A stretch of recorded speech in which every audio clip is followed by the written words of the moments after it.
Thank you all for being here. I'm Melissa Ichiuji. Welcome to Melissa Ichiuji Studio Gallery. This is our Art Talk number 4.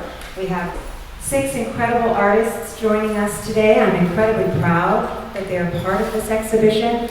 And you're going to learn about the inspiration behind their work, and I am too. So this is very valuable for me as well. So I'm going to do a brief bio. We have a series of questions. After that, you guys will have a chance to ask any questions that you would like. Okay, I'm going to do something weird here, which is that I'm going to stand behind each artist, okay? All right, this is Robert Ballard. His work is there on the wall, and he also has some beautiful abstract landscape, a composition in the back, and there's also 2 paintings on this back wall. Robert Ballard was born in Arizona and raised in East Texas near Tyler. He attended Stephen F. Austin State University in Texas, where he received a Bachelor of Science degree with a double major in math and art, and a minor in chemistry. And he has a master's degree in art. After a successful business career unrelated to art, Robert relocated from the Midwest to Northern Virginia to work full-time as an artist. Robert has participated in numerous jury shows throughout the Mid-Atlantic region, and his paintings have been commissioned and included in collections throughout the United States, Canada, and Europe. Robert paints in acrylic and likes to leave in his work evidence of the process that it took to create it. His paintings are fresh and original and acknowledges that his work has been informed and influenced by the art of Willem de Kooning, Ashley Gorky, Philip Guston, Richard Diebenkorn, George Baslitz, Raoul Duffy, and Bryce Martin. Thank you for being here. Okay, we have Janet Brome. This is her work here, this lyrical sculpture above us. Janet Brome grew up in San Diego. She majored in art in college and served in the Peace Corps in Bolivia. She then earned a Master's of Teaching degree and worked in arts education. In 1978, she became a potter. She exhibited her pottery at the American Crafts Council show in Baltimore, and her animal pots have sold in galleries throughout the country. After 10 years as a potter, Janet returned to the field of education as a gifted and talented resource teacher. She has studied at Maryland College of Art and Design, the Corcoran College of Art, the Art League in Virginia, and with Linda Benglis at Anderson Ranch. Janet has taught art privately and at Lord Fairfax Community College and the Regional Governor's School for the Arts. For over 10 years, her screen sculpture work has shown at the Blue Spiral Gallery in Asheville, as well as galleries in Florida, California, Nebraska, Washington, D.C., Maryland, and Virginia. Thank you for being here, Janet. All right, we have Anita, Zymolka,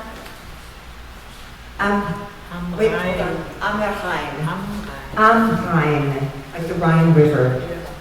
All right, Anita grew up in East Germany and escaped just before the Berlin Wall went up. With her diplomat husband, she has lived, studied, and exhibited extensively abroad.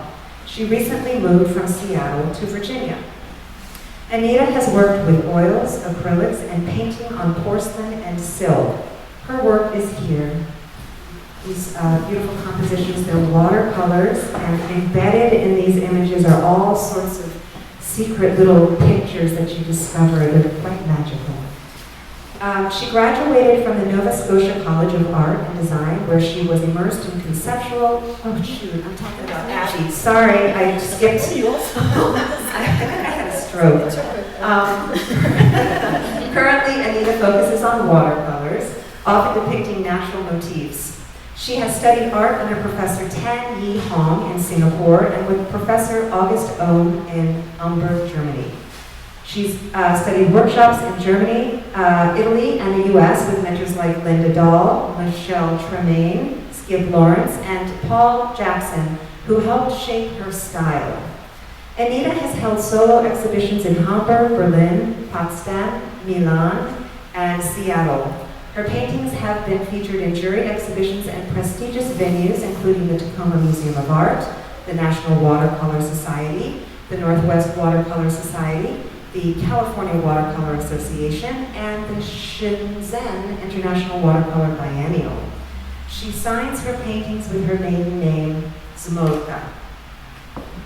Thank you, Anita, for being here. All right, now we have Abby. All right, Abby's work is here. It's also on that black wall, and then there's also a piece on the back wall on the right side. Abby Chessler combines visual, spiritual, and emotional elements in her work as a painter of abstract landscapes. She graduated from the Nova Scotia College of Art and Design, where she was immersed in conceptual and installation art. Early in Chessler's career, she created a number of temporary public art installations and exhibited in group shows, including the Maryland Biennial, the Baltimore Museum of Art, and the International Multimedia Festival. In the past few years, she has come back to making art after a career as a museum exhibition designer. Most recently, she's been in an art residency at the Vermont Studio Center and has exhibited in solo and group exhibitions in Maryland, as well as in West Virginia at her studio in the mountains. Thank you, Abby, for being here. Christine Andreae is a writer, artist, and environmental activist who, during a debilitating illness accompanied by depression, found that connecting to plants was a healing path. This is her work back here. These are colored pencil compositions, botanical, and there's also a piece on the other wall, so I hope you have a chance to look at those. She began sketching on her own and went to study botanical drawing and painting at the Corcoran School of Art in Washington, D.C. She combines watercolor with graphite in plant portraits that tell a story, be it a plant's life cycle or how it is threatened in the wild. She finds colored pencil and graphite the most relaxing of mediums, but also enjoys the challenge of making woodcut prints using black ink on handmade Japanese papers. Among other venues, her work has been shown at the Corcoran Gallery of Art, the Arboretum of Virginia, the Jefferson Library at Monticello, and the Museum of the Shenandoah Valley. All right, Patricia Brunetti. Her work is here on the wall, the two compositions. Patricia Brunetti is a part-time artist who studied at the School of the Art Institute of Chicago, the School of Art at the Art Institute of Chicago, the Art League at the Torpedo Factory in Alexandria, and at the Corcoran College of Art and Design in Washington. She's exhibited at the Northern Virginia Fine Art Festival, has sold work privately, and at the Torpedo Factory Patrons Show, and won a Kenneth Stubbs Memorial Award from the Corcoran. She has a BS degree in Languages and Linguistics from Georgetown University. Patricia works mostly on paper and canvas, combining media to create an expressed reality via imagery that is neither strictly abstract, but also clearly not realistic. Patricia, thanks for being here, all of you. I'm going to start with you, Robert. Are you okay with that? Sure. All right. So let's just go to basics. Tell us about your primary medium and why that medium speaks to you. Okay, thanks. First of all, I would just like to echo Joe's statements from Put it right up there. Echo Joe's statements from last. Closer. Closer. Yeah. I would like to echo Joe's statement from the last panel discussion and say what a blessing it is to be here as part of this group and to talk about our work, which is not something we commonly get to do. Acrylic paint was invented in 1940. In 1967, when I took my first painting class, acrylic paints were considered somewhat unreliable at the time. So I started in oils, and much of the practice that I enjoy now working with acrylics, I started as an oil painter in college. That included mixing my paint in cups. When I'm working on large stuff, I really don't use a palette. A graduate student sold me a 5-pound can of flake white paint, and so I started using that as an extender, and I still do today. In college, this worked because it allowed me to better control the overall tonality of the paintings that I was working on. But as over time, the work that I do now, I have to be careful because adding the white can make the work look muddied or washed out, so it's not always the best choice. But currently I work in acrylics. I like how easy it is, and I can just pick it up and wash my brushes, and it lends itself to how I approach art making, which is a lot of gestures, a lot of working on it intuitively and on impulse, and that's what I do. All right, great. How about you, Janet? I know you are a potter, but you also work with screen. Well, I pretty much work with whatever. So it's hard to say what is my medium at this point. For 12, maybe 15 years, I worked with screen. And I found it a challenge. And there were always interesting things to do with it. I worked with the shadows that it cast and the moire patterns and blah, blah. But I got into it because when I quit teaching to do art full time, I had to work in the guest bedroom. I didn't have a studio. And so I worked in watercolors. And I would do a painting and I'd go, okay, it's okay. But I wanted to go further, so I'd push it further. And then I'd push it again, and it always ended up 3D. So that's how I got started. Oh, and we had a bunch of screen in the shed, and I just started messing with it and enjoyed it. And do you know that if you light a sculpture or any 3D thing with, say, a purple light, you get a yellow shadow. Oh, interesting. So I played with that for one show, but people can't do that at their home. Good. So screen primarily. Okay, great. Hopefully I have to write the name. So, yeah. Right up close. It's okay. There you go. Good, I'm strong now. Anyway, I am a painter lately only watercolor. But all my life I did anything I could do with brushes or any clay or anything I could put my hands on. But the love of my life is watercolor. And I love it so much, and I love animals mostly, and I will never ever give it up, ever. And I hope that people know that once you like your medium, you should never change, just have fun, and you love every day. You get up in the morning and say, oh, what time is it? Can I start already? You know, because I want the music with classic music, so I can paint while I hear the music. That's for me very, very important. And I guess that makes all my paintings come out that way. I guess if like Rachmaninoff or any what you call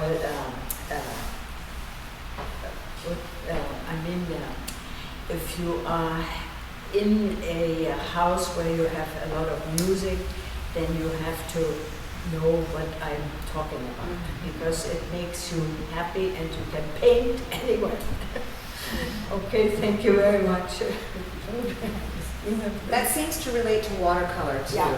right? There's like a flowing. That's color. right. Okay. There you go. Okay. So my primary medium is acrylics, and I got to acrylics because, as Melissa said in my bio, in art school I never painted. I did photography and installation art and things like conceptual art and things like that. But there was a point, 15 to 20 years ago, when I was recovering from a very bad accident, and I was finally able to get up and around but not go back to work. And I just got this bee in my bonnet to paint. I don't know where that came from, but it was never in my makeup. And since I was working out of my house in Maryland in the basement, I went ahead and just got acrylics, because of I didn't want to worry about anything that had toxic fumes. So I got into acrylics and just over time have learned to manipulate the acrylic paint to get the effects and in the way that I want. And the other plus for me, the big bonus for me now in working in acrylics is I have so many paintings in my head that I need to work fast sometimes. Like I don't think I would have the patience with oil paint. There's so much in my head, there's this gap in my artistic career and my artist self, this gap of time between art school and having my design firm, and then a few years ago coming back to being an artist full time. And so I'm just really joyous about it, and I have all this stuff I want to paint, and I'll have a number of paintings going on simultaneously in the studio, and it's a little crazy, but that's kind of where I am right now with it. So yeah, so it goes. It's on. Yeah. Okay. I guess my medium is words. So I come very late to the artistic endeavor scene. And when I studied at the Corcoran, I learned pencil, graphite, and watercolor. The watercolor to me was the most challenging. There were so many rules. You had to do it a certain way. If you're a botanical artist, it's very, very meticulous, and it's almost like scientific illustration. But my teacher was she said she was loosey-gooseier than most botanical teachers.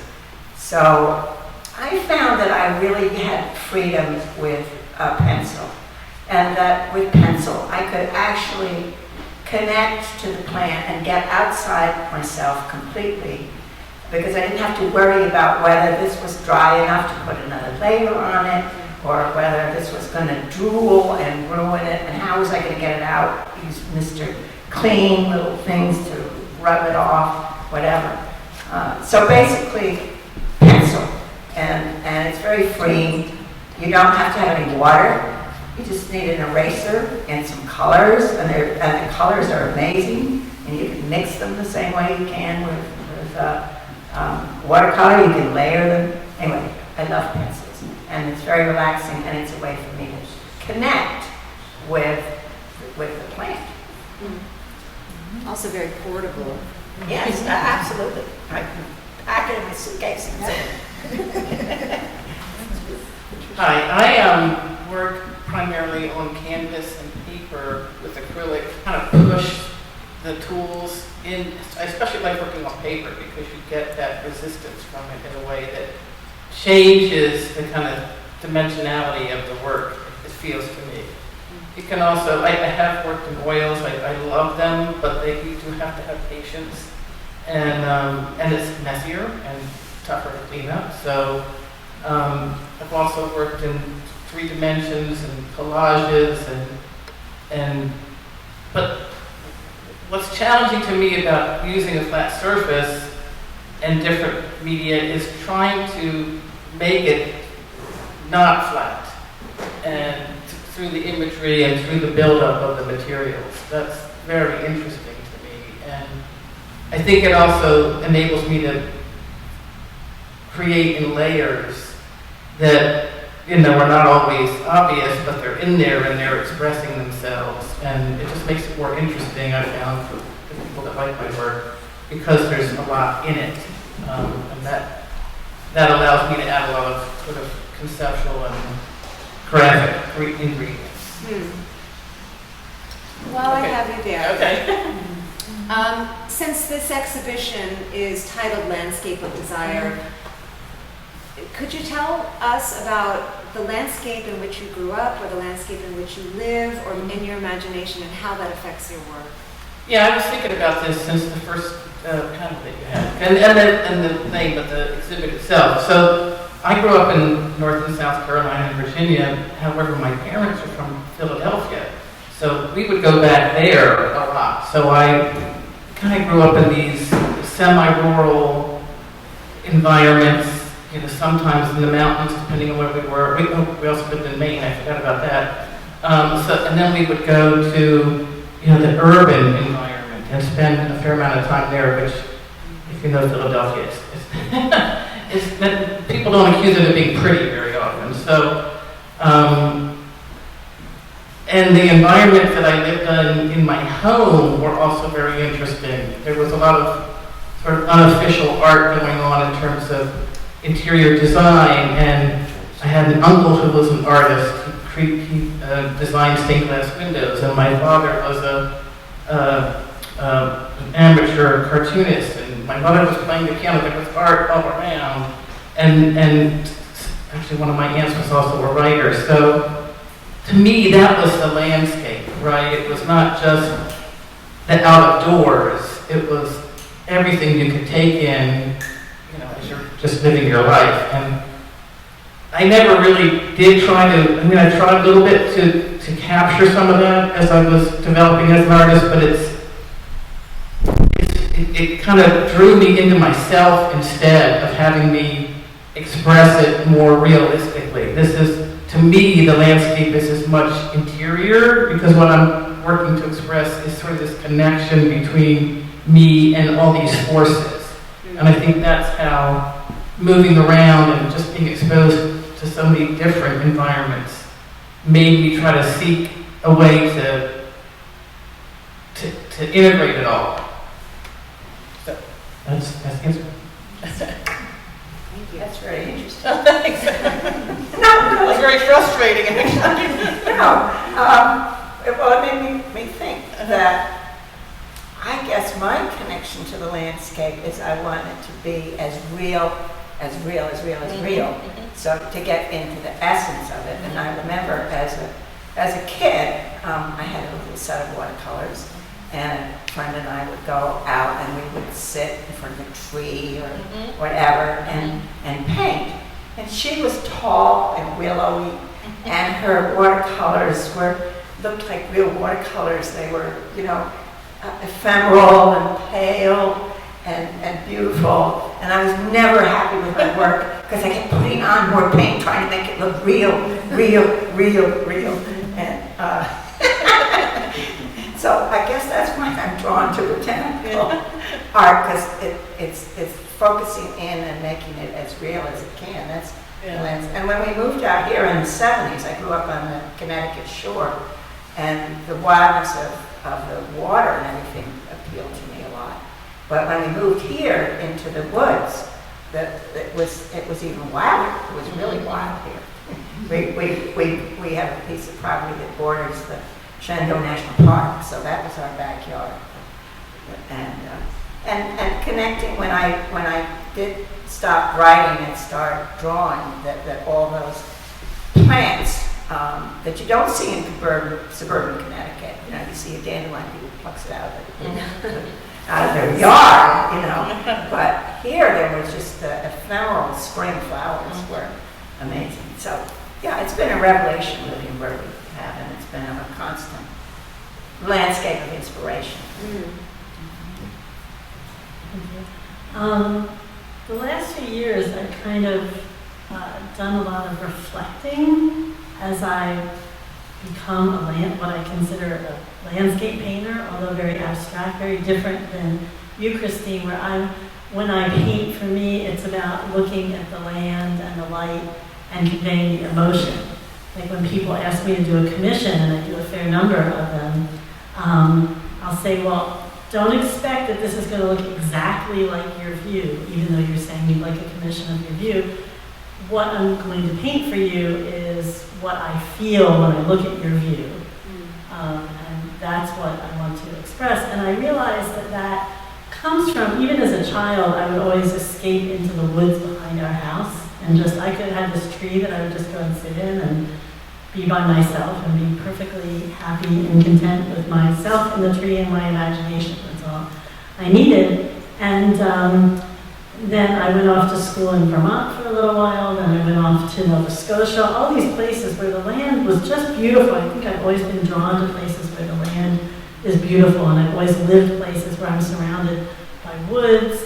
And then when we bought a second home in the West Virginia mountains about 12 years ago, and we looked at this, the real estate agent took us to this house, and it's up on, almost on top of a mountain with this 180-degree view of the far mountains. I was like, this is good, I'm done, we're here. I'm home. I think I've been here all along. And until we got the place in the mountains, I had never painted landscapes or mountains or anything. I was doing all this other kind of abstract-y stuff and some symbolism. And I got up to our mountaintop perch, and I would just sit there. And it's like a show all day, every day. The light and the land changes every few seconds. So it's like just endless inspirations, you know, which sort of feeds what I was talking about before, where I have this just urge to keep going, you know, and keep painting and painting and painting. And that's where it comes from. So I feel like I've always been a child of the land and of the earth. And when I reflect back, I just see how through my whole lifetime it's really been like that. Yeah, and so now I just love that I get to honor it and just fully go there. Yeah. It's nearly like what I have. Can you hear me? Yeah. So I am from a East German landscape. At that time when I was little, we didn't have color. We had pencil, we had maybe ink when you had to write maybe something nice, you know, when at school you learned it. But then it got more and more that it wasn't enough for me.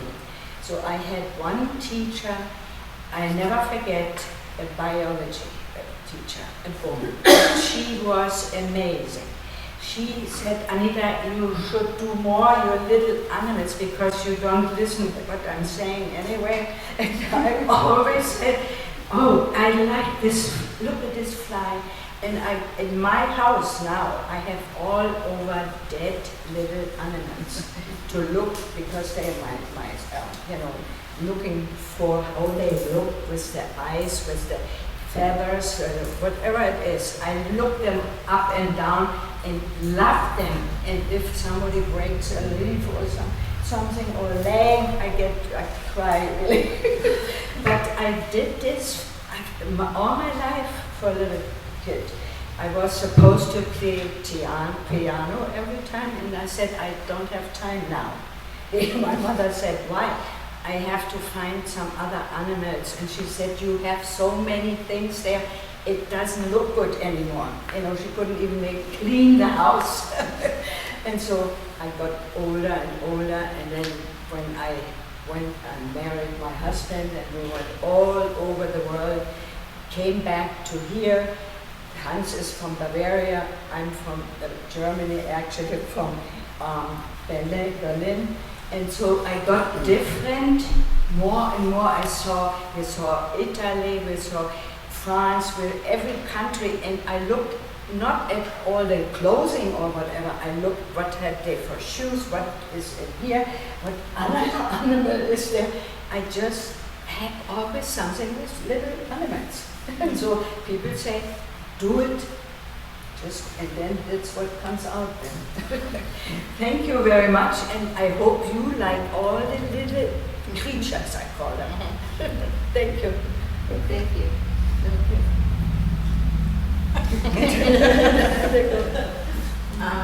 Landscape. Well, growing up in San Diego was sort of totally different from being in Virginia. Get off on tangents. Yeah.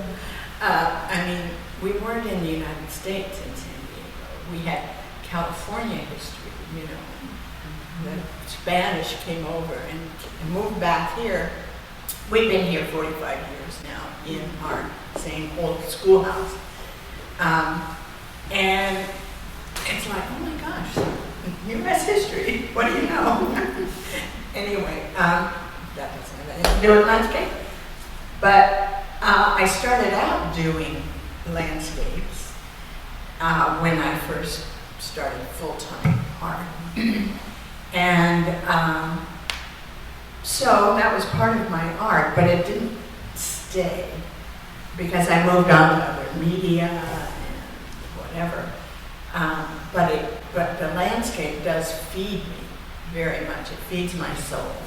And we have this little 2-acre plot, and there are tadpoles in the rain barrel, and little fawns bouncing around, you know, and birds everywhere. So I really just love being in the nature outside our house. So it just feeds me as a person and not directly my art anymore. I relate to that. I'll take that with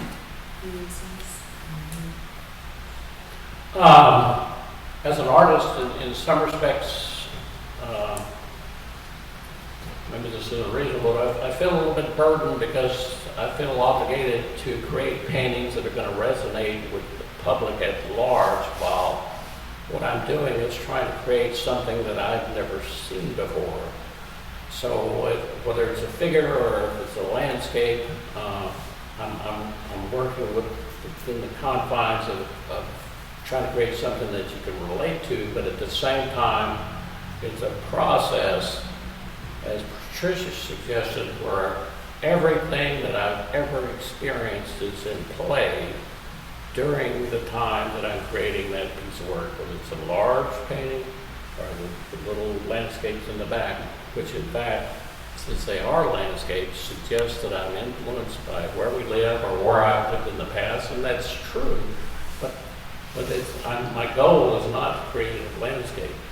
My goal is to try to discover something beyond what I started with that I've never seen before, that resonates to me, and I assume will resonate to other people if I do it well. So it's not an easy thing.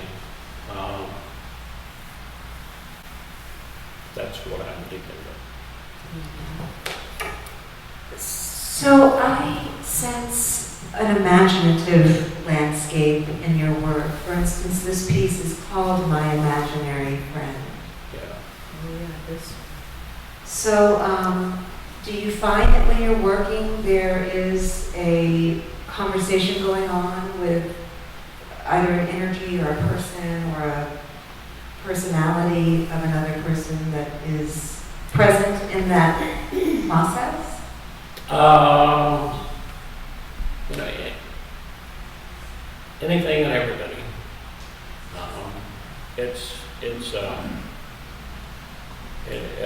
I have nothing. Well, sometimes I have things planned, but as a rule, I'm there. I pick up some paint or my brush, and I have at it. And so it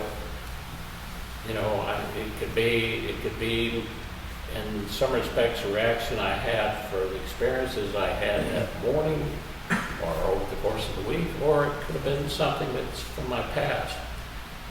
Along with that, I pull in, if I see something within the painting that from memory that relates to things that I've seen in other artwork, and I've been blessed that I've had the chance in the past to travel in many galleries and seen a lot of artwork. If I see that, then I try to keep that within the painting. But it's like a musical that I'm part of the experience, and hopefully it plays well. So while I have you here, could you talk a little bit about your first creative gesture?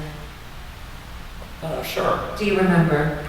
First of all, my older brother won a soap carving contest in the second grade. What kind of contest? Soap carving.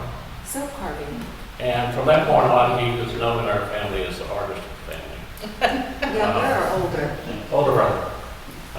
His passion is music, though, so it sort of created an opportunity for me as I got older to consider art as something that I could contribute. In the fifth grade, our teacher, Ms. Jewel Green, encouraged us to include visual aid in our book reports. So I read Jack London's classic White Fang, and I took, in the support of that, I took a piece of postboard, which is 28 by 22, these are temper paints, and in the center because I was untrained, I centered this mixed breed canine in white, and I surrounded it with royal blue paint. And if you look around the room, you can see figures that here, 65 years later, include, not always, but for the most part, include figures that are centered in the middle of the canvas.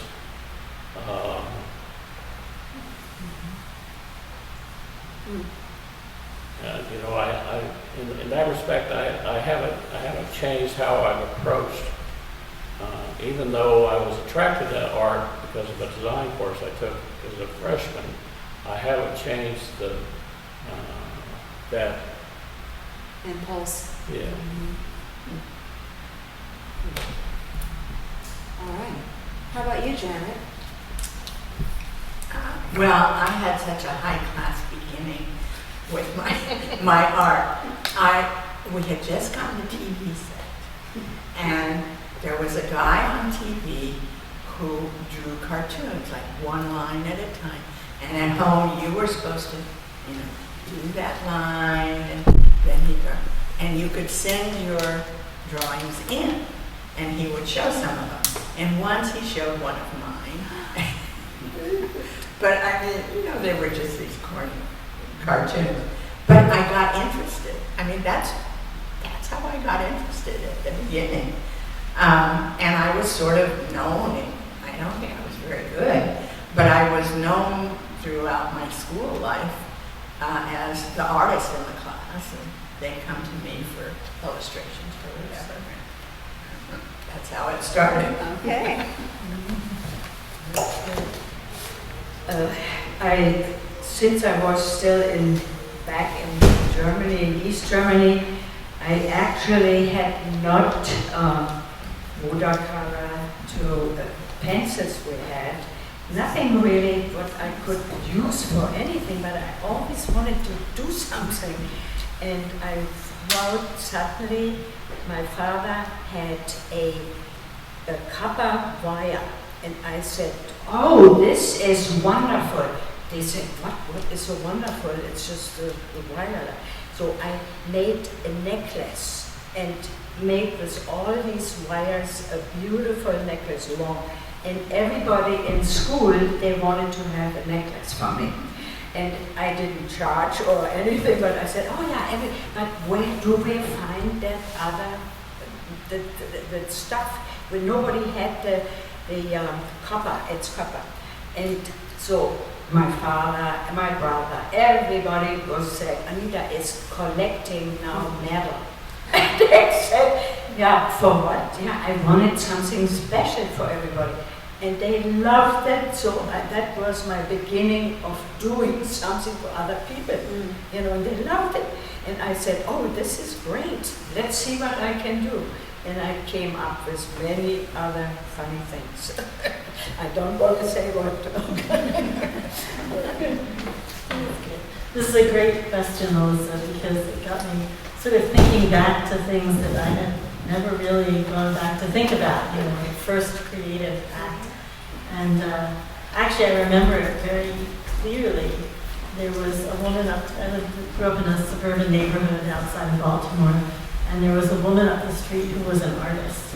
And I was just enamored of her. I think I'd been to her house and seen her studio area with her easel and all of that. And finally, I got brave enough to ask her to show me how to do something. And she taught me how to draw butterflies and flowers. And the rest is history. That's right. There you go. So that's where it started. But I had a lot of other art influences growing up.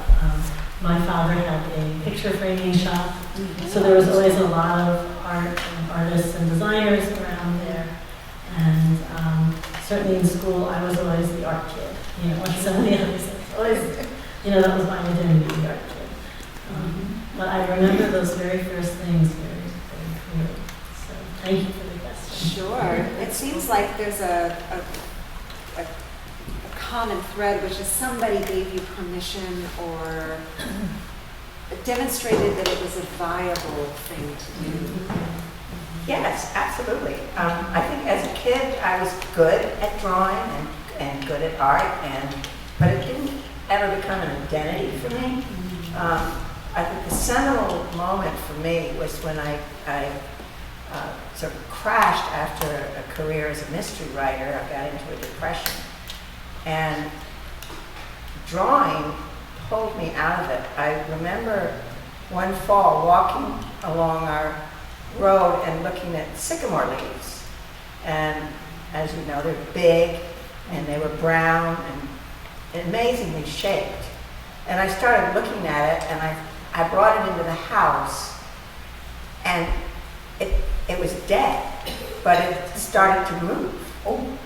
You know, with the humidity, it changes, and I thought, even in death, this thing is moving. And that kind of made me want to draw it for some reason. I connected with it. It's sort of, if this is dead and it's moving, maybe I can move too. So I started drawing, and interestingly, I've always been very critical of anything I've written. But when I saw this drawing I did of this sycamore leaf, this curled over sycamore leaf, and I didn't know what I was doing, I thought, that's pretty good. I really liked it. And so that gave me the impetus to keep learning and how to make it more real, and how to portray it and how to connect with it. But that leaf was a seminal moment, and my mushroom back there came after the leaf. Oh, interesting. Yeah, sort of, borrowing the next spring, looking through leaves and finding all sorts of mushrooms. And they're coming up from the earth, burgeoning, all this energy coming upward. So that was inspirational also. Yeah. Thank you. So it's interesting you say that people were supported, because even though I was surrounded by artists or amateur artists, it was kind of like, it was more like competition in my family, right, to get attention for what you did. So that for me was a little bit, and no one really said, oh, you can do something, let us help you make that better. So it was also struggling a little bit on my own. And so I remember the first, when you asked the question before in the prior panels, I thought, I did something in kindergarten that I remember as a bowl with a fish, and pretty, not interesting, but I would create little box things, I would create environments in boxes, I would use eggshells, I would draw, just, the impulse. I think it's pretty universal, actually, that people want to create things. It's just who takes the time to actually sit down and try to do something. And so I did that and fumbled around. I remember the first time I felt like, okay, this is art, was I had 2 brothers and 2 sisters, and I decided to draw their portraits. And so I got some paper that was, for me, relatively large, and between looking at them in pictures, I created these portraits, which I don't know why I decided to do that. I still have them. And I should finish them one day. And I just kind of kept bumping along like that until I moved to Chicago, and I took a real art class at the Artist to Chicago. And then I got training, which somehow I didn't do on my own. The other books and stuff that you could have referred to, I guess. But I needed that personal interaction, and I needed someone to show me, how to use the materials and how to build up the shapes and how to, just the mechanics of what art making on the surface and elsewhere, involves. And then I could go from that to what interested me. And like Robert, almost anything can be a springboard. Well, actually, almost everyone here. And you start with an idea, but and you end up for me with a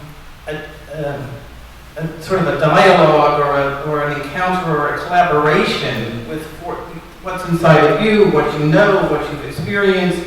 And frankly, for me, it's what's sort of out in the ether as well. And that's what really makes it interesting. And you're trying to create something that is meaningful for you and compelling to others. And it's really a tricky dance to get there. It sounds like what you're describing is like you're a receiver in a way, and you're sort of transcribing, which is interesting because you have a background in linguistics. Do you connect that at all with language? I do. I think it's a way of communicating that is, and what I like about my degree is because it wasn't just learning languages, it was learning the science and the mechanics of what is language, what's it doing, how does it come to be, what distinguishes one from another. It's just, and that to me is part of art too. What is going on? And yes, I feel like I'm communing. That means communicating, perhaps, with other forces while I'm creating. And I don't get like possessed or anything and go over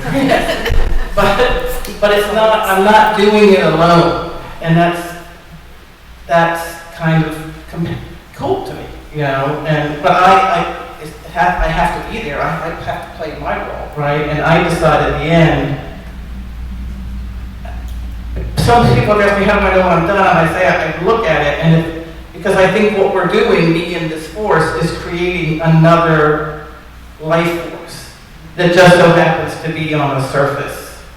And when I can tell that it's alive, then I'm done.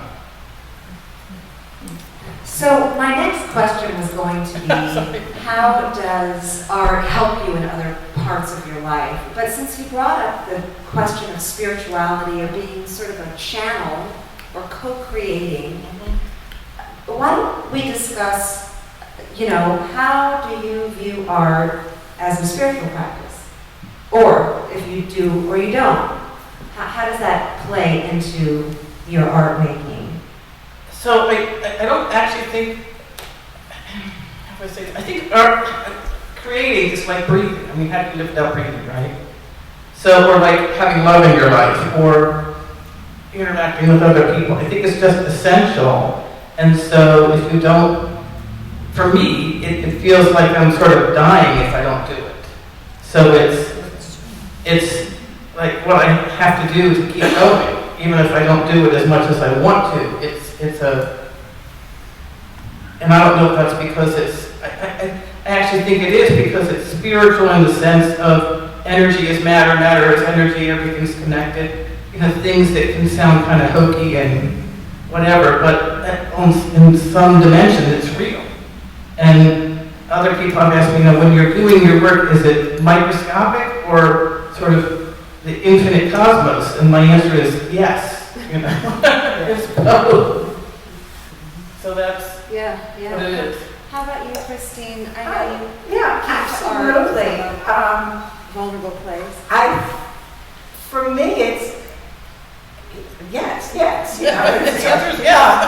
Contemplation, I guess. It takes me outside of rationality and head and categories. It's just pure connection, and I don't think about myself.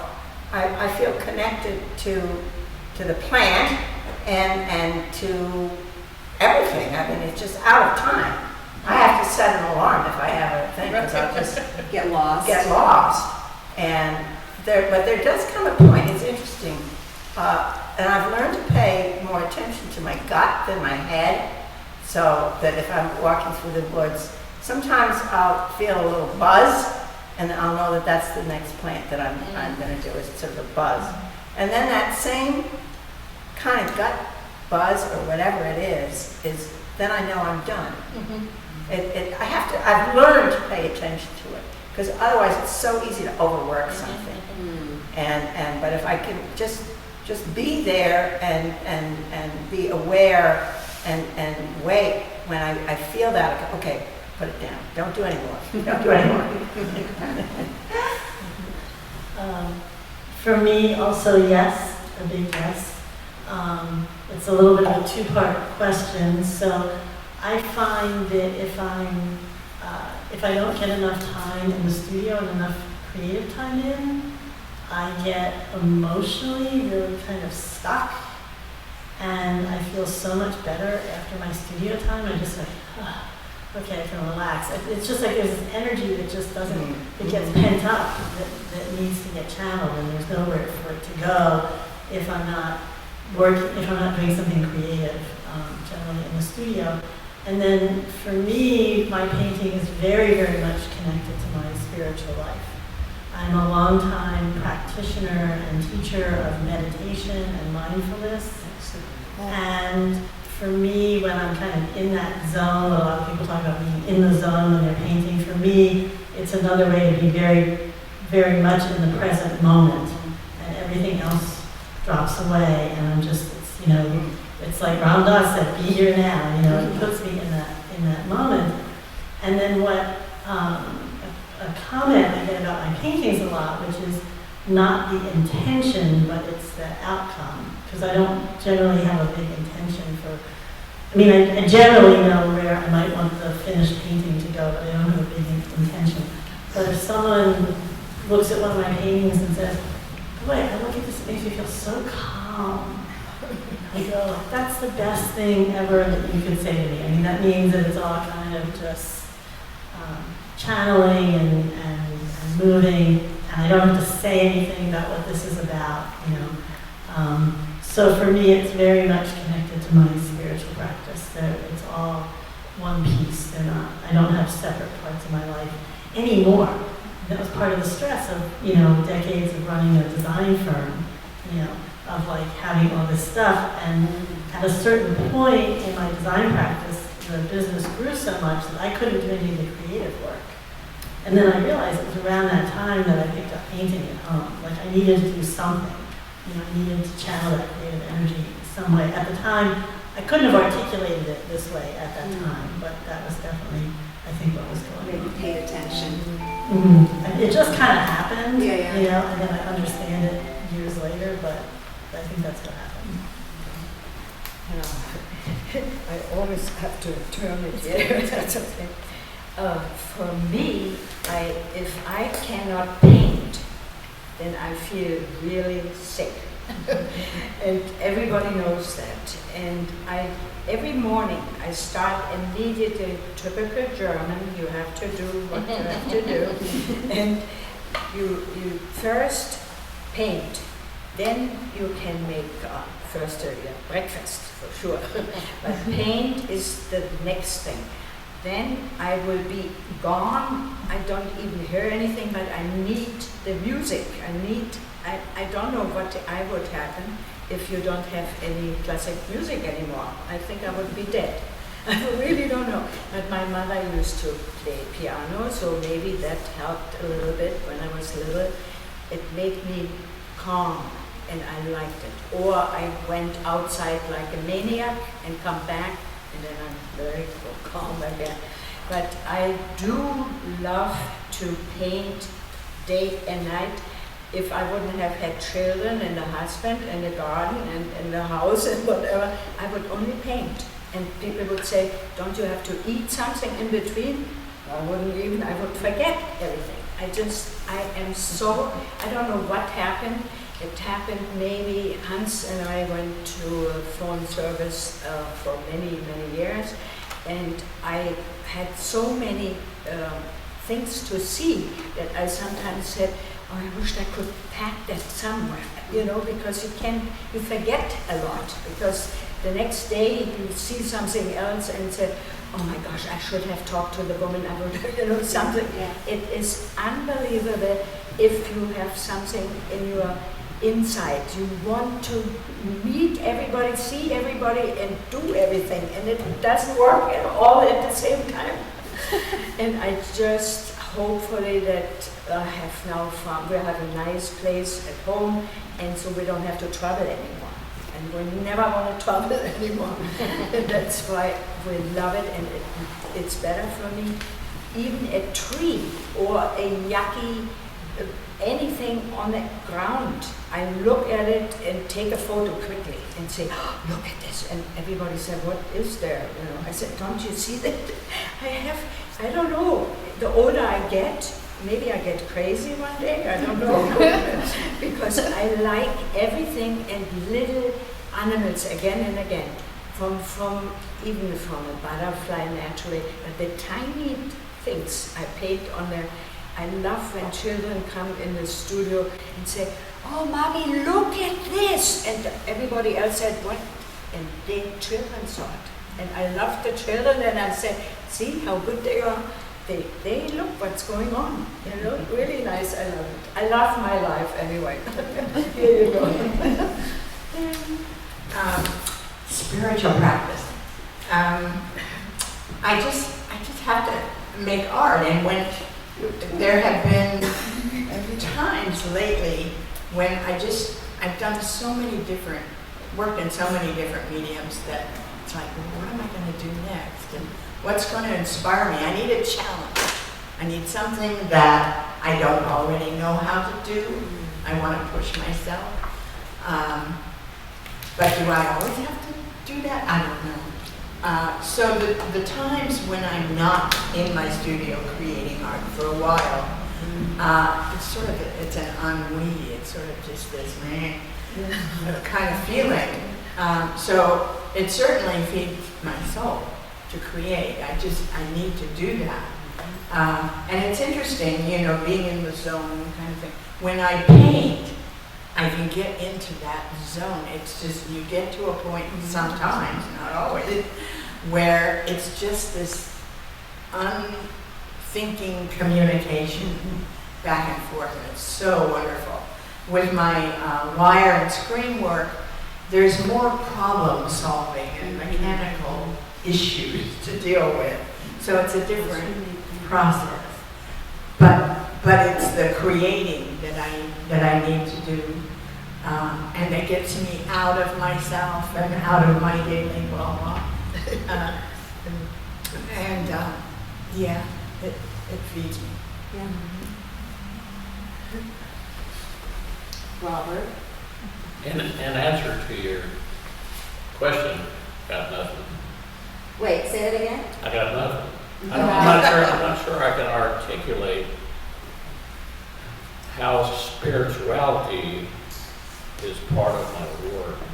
Now, I sometimes make political decisions about the choices that I'm making in the figurative work, which is risky, and it only pleases my ego and really doesn't serve the purpose of what I was trying to do when I created the work, if that makes sense. I'm not sure.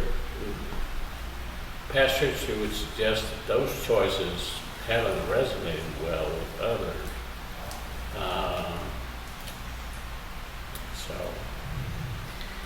So maybe spiritual connection is a little bit loaded. So what about just in general, how does art making, if it does, translate to other areas of your life?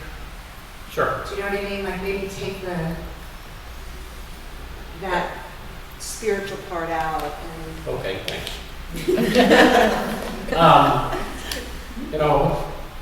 As I tried to suggest earlier, who I am as an artist is sort of fundamental to who I've always been.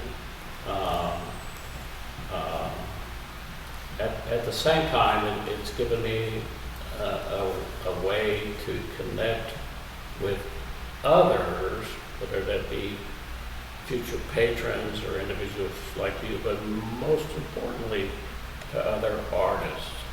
That's what's been best. Wow. Okay, we're going to change gears here. Let's talk about technology and AI. Now, we share a common history, which is that we all remember what it was like to need a quarter, to make a phone call, and I sort of feel like we're the last of that generation straddling those two worlds. And I don't know, just throwing that out there, are you afraid of AI? Do you use technology in your work, which are kind of two different questions, but how do you view this onslaught of technology into art making? If I may, I'm going to share a story with you to give a little context. When I was 5 years old, my father, who allegedly had a drinking problem, was fired from his job at the giant Phelps Dodge copper mine in Morenci, Arizona, for stealing gas out of the dump trucks. because of that, we were forced to move to East Texas and move in with my grandfather in a small one-bedroom house. In that bedroom was a wooden box phone, crank phone, with a receiver that you could pick up and hear the party of other people talking from time to time. In thunderstorms, if they got too close to the house, sometimes you could see bolts of electricity shoot from the ceiling light to the phone. You're not going to have that experience today. Since you brought up AI in other panel discussions, I've spent time trying to, because I was aware of it, but I hadn't really tried to process what it all means. And I'm at a point, having spent a lot of time listening to videos and reading about it, but I'm not sure where it's going to go. I don't think any of us are really, Yeah, but it's here. sure. And from a technological standpoint, certainly I've benefited over the past 20 years from the development of social media and the internet and Photoshop and all those tools. But when I approach my work, it's just me, like in the 5th grade with some temper paint, trying to create an image of white fang. That's all I'm trying to do. Okay, great, thank you. Janet, what are your thoughts? Do you feel threatened at all by AI? Oh, I don't know. I'll be dead by the time it's a real problem.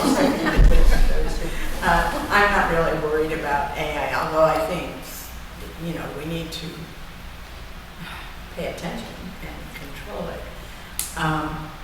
My art practice is not really affected by technology, I don't think, much. I mean, I really avoid social media. I kind of go to Facebook once in a while. And I'm not interested in spending my time. Sorry, I mean, you were very helpful by sending us, things we could do, suggestions, but that's not how I want to spend my time. I mean, I don't enjoy it. The one thing, well, Photoshop, and, my son set up a website for me so that I can actually add things to. I'm able to do that. But the most useful thing really has been to research things, to Google, wolves' feet, because I do a lot of animals. And one of the things that you never see in photographs is their feet, because they're in the grass or whatever. And so I have to, if I want to depict that, I have to go on Google. So that's been helpful. But pretty non-techy person here. Anita, what do you Oh think? my God, yeah.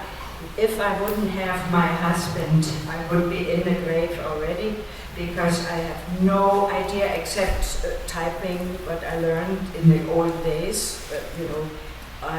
That was it, typing, and now a little bit more, because I have many friends, so they have iPhones, so I had to do the same.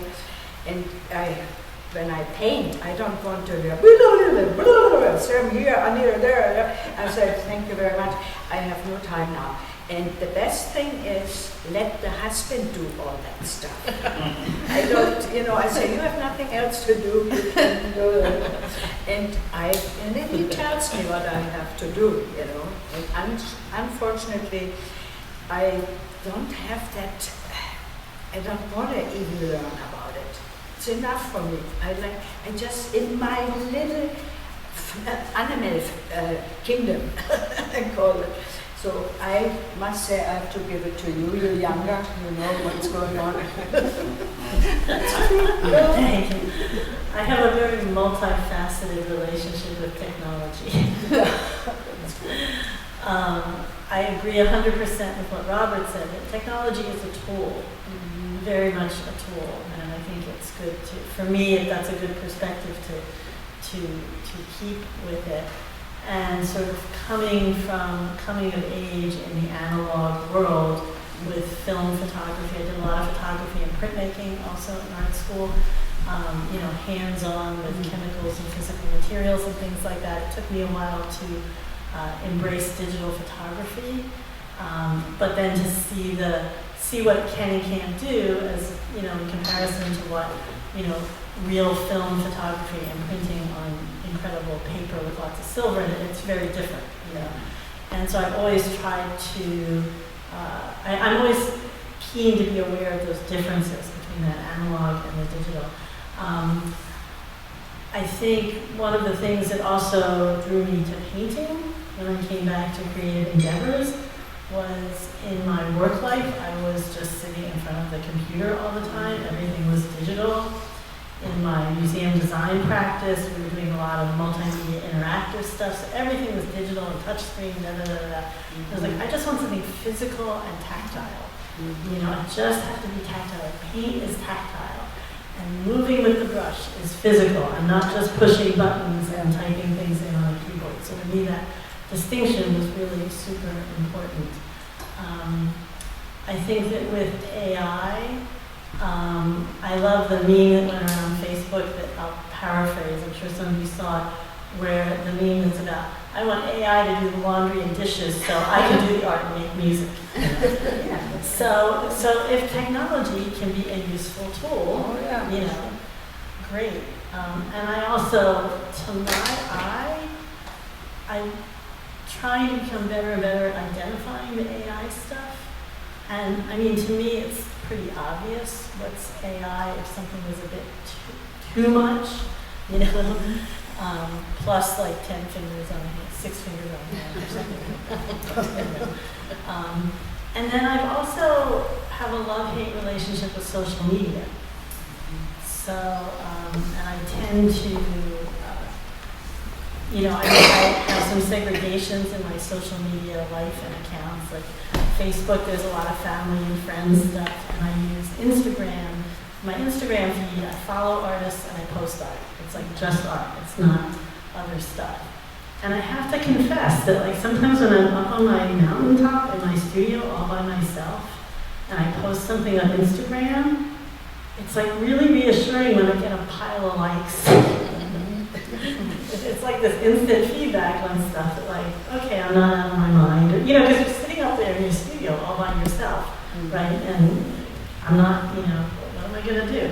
That's what was great about my experience at the Vermont Studio Center last fall, being in a cohort with 30 artists. And it was like being back at art school. And I was like, yes, this is great. So I think for me, it's been just looking at each of those tech tools and seeing how it makes the most sense for me. So I'll stop. I could keep describing different things, but I'll stop. That's enough. Thank you. Oh my goodness, I'm too old for AI. I really am.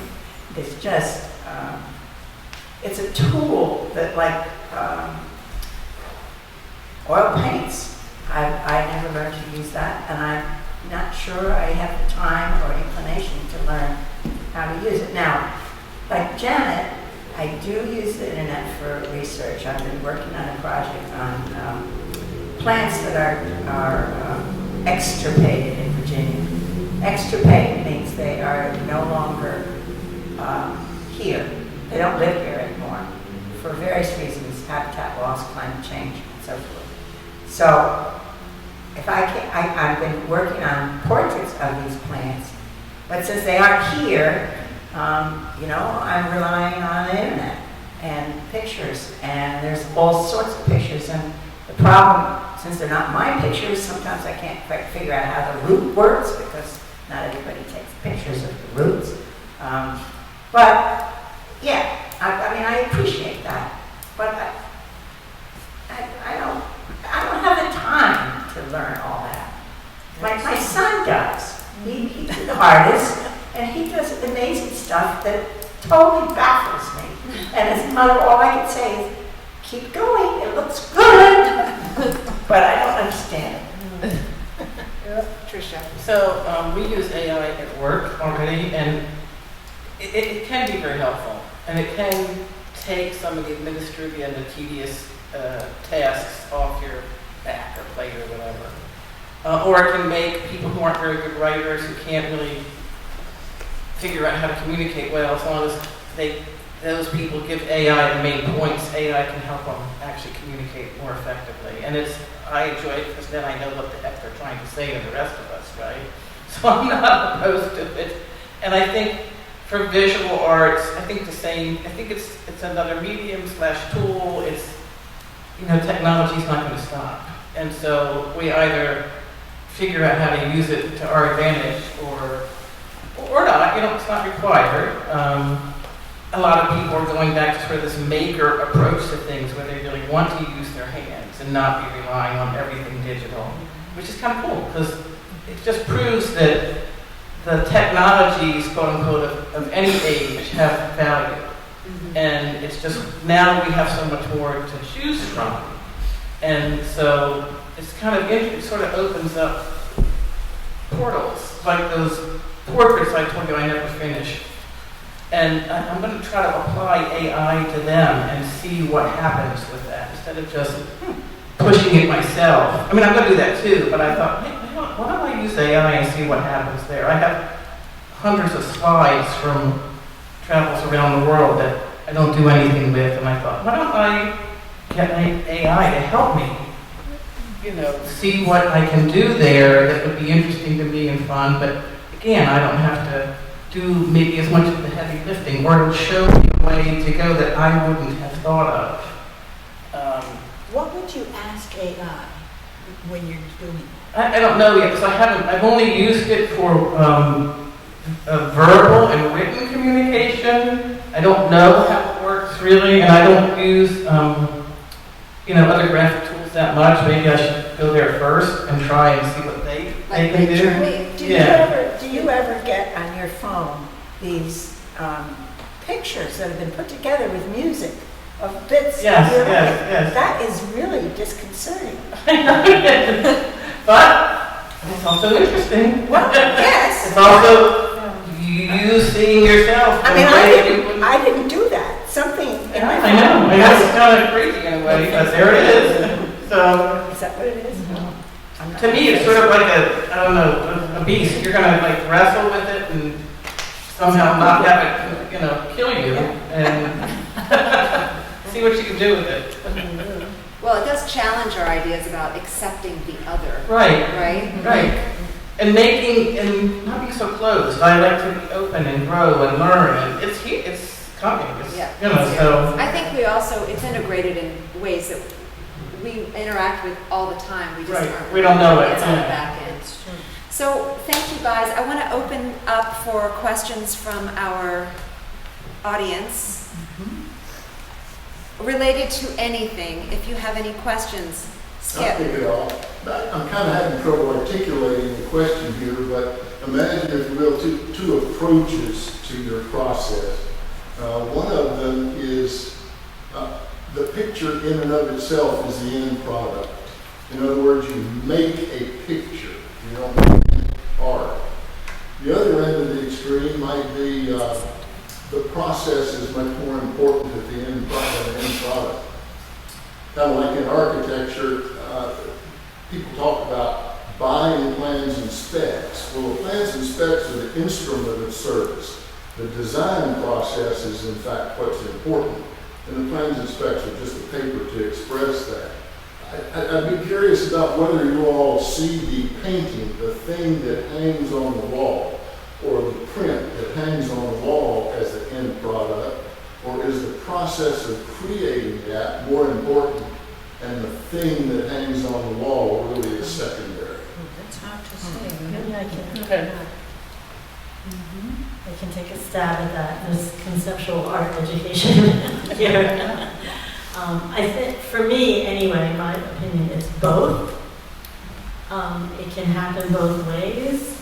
And I think with anything that manifests as a painting or a photograph or a print here, my sense is, at least for my work, it's kind of both, because for my work, I talked about, that process and being in that zone and everything, and that's part of it, and then there is a final product.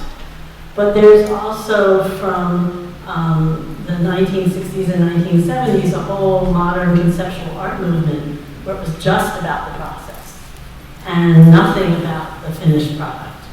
And I won't say any more about that because I can, Well, as an example, I'm thinking of Donald Judd, where there's a recording, I think, of him, just the sounds of him making something. I'm also thinking about like Robert Ryman, I think it was, where there was a white piece of paper on the wall tacked with tacks, and it was a piece of paper that he had stared at for 1,000 hours. What?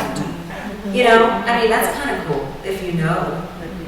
So the magic is in the experience, I guess, that's embedded in the piece itself. And that was really meant as a statement to the art world about, you're also, the artists were so caught up in making this product when really it is the pure art is the process. That was their dissertation in a nutshell. Rather than the process, do you get your most positive feelings from the experience of looking at the painting or other creation, or the experience of making it in the first place? In other words, what gets your endorphins flowing? Do you stand back and go, oh man, that makes me feel great? Or do you feel better in the studio? Both. Both. It really is both. Others should answer, but for me it's both. When there's a finished painting and it's something that resonates with me, I get so excited about it. So for me it's definitely both. I don't think you can separate the two, because when you look at what you've created, it brings back the whole process. So I think that your categorizing is a false category there. I think the two are one. Anybody else? Yes, Robert, here.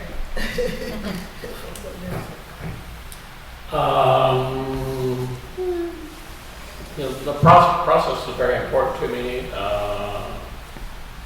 primarily because in all my work, more noticeably in the figurative work, is I'm trying to express an emotional vulnerability, to borrow a phrase from Brene Brown.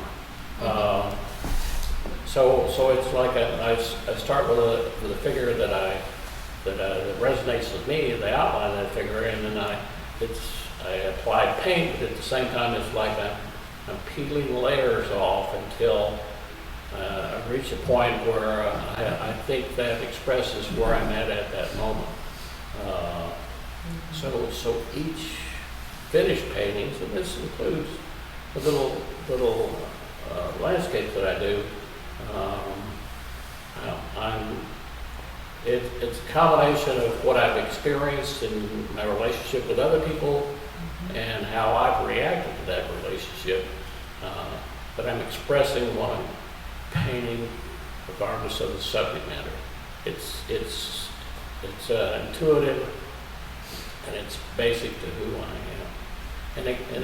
And it goes back certainly to childhood trauma.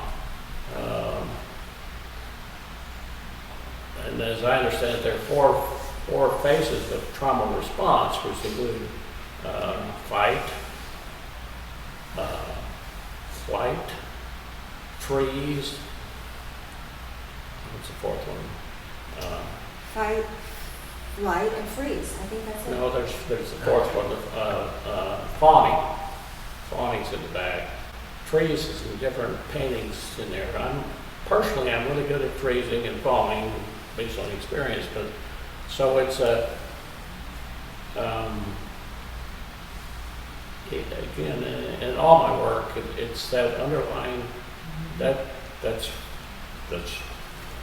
why I'm doing it, is I'm expressing that experience in those moments throughout my lifetime where I've had these interchanges, maybe with people that I love and care about. Their reaction, my reaction, it's all in the mix.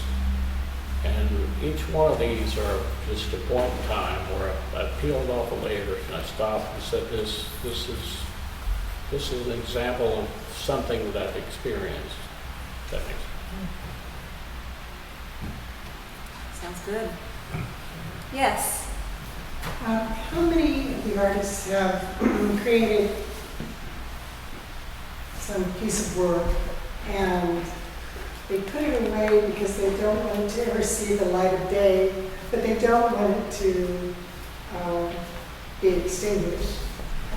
And then many years later, retrieve it and try to make it something that they're very happy with? It's a good question. Who wants to, You mean, you have to ask a little bit better to see what you said. I'm sorry. If you have a painting or a piece of work that you've done Right. that you hide away because you're not pleased with it, and many years later you find it or you bring it out and work with it, Work again with it. yes. Yeah. And because of the and I think in terms of copyright, there's a certain percentage, that you could take. I don't know how that would translate to art itself, but, I think it's a fine line. And to say whether or not it's art, I think anything can be art. That's just my opinion. Now, I was going to say, I'm open to what they're trying to say, and I'm going to, if I have the opportunity, I'm going to give my attention. Hopefully we can discuss it and see where they go. You mean with the student? Yeah. You mean ask them, like, inquire why they did a mashup of other artists rather than find their own voice, or? I'm not sure what questions I might ask them. But it would be my interest to engage them and start with some question and engage them to see what it is they're talking about. I'm open to all the possibilities that might exist when somebody is trying to say something, and that's what they're trying to do. Regardless of how they're putting it together. Absolutely. Right. There is somebody. Yes. I just want to add to that. I remember being at art school, and one of the instructors said, there's a long history of this. If people stealing other people's ideas, she's like, that's fine as long as you do it better. Oh, that's a good thing. You make something better out of that, go for it. Yeah. So I was like, oh, okay. Yeah. Definition, you steal, as long as you do it better. Yeah. And if it's better, it is an opinion again. Somebody Yes. would say that the one that you think it's better, no, this is better. That is very hard. Yeah. Right. Just as long as you have fun and happy to make art. That's the most important thing. You feel so good afterwards when you make something and everybody says, oh my God, what did I do today? You like it? And people say, oh yeah, this is really nice. So you should be on that kind of, on the level. And always say, everybody should try it, and if they don't like it, they leave it. But, it's better when you can do what you do, and maybe somebody else is rather playing the piano. Say, why would I paint? It's whatever you like, take it, do it, because it makes you, it's an old, like I'm the oldest maybe here, but I think I am maybe. Tell me the truth. I'm 83.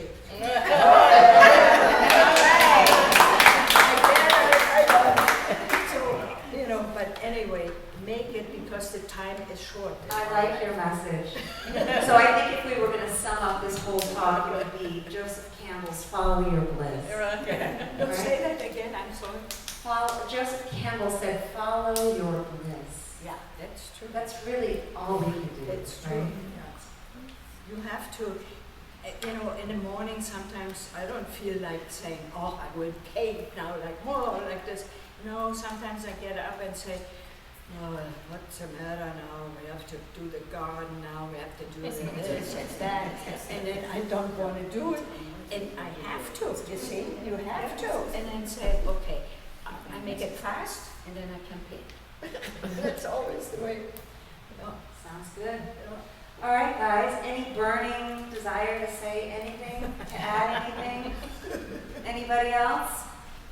Okay, well, I want to thank you all for being here, and thank you artists for being so open and generous with your ideas and your experiences. And for those of you that are interested, we have another artist talk next week, same time, same place, different group of artists. So I'd like to thank you guys again. Thank you. Thank you.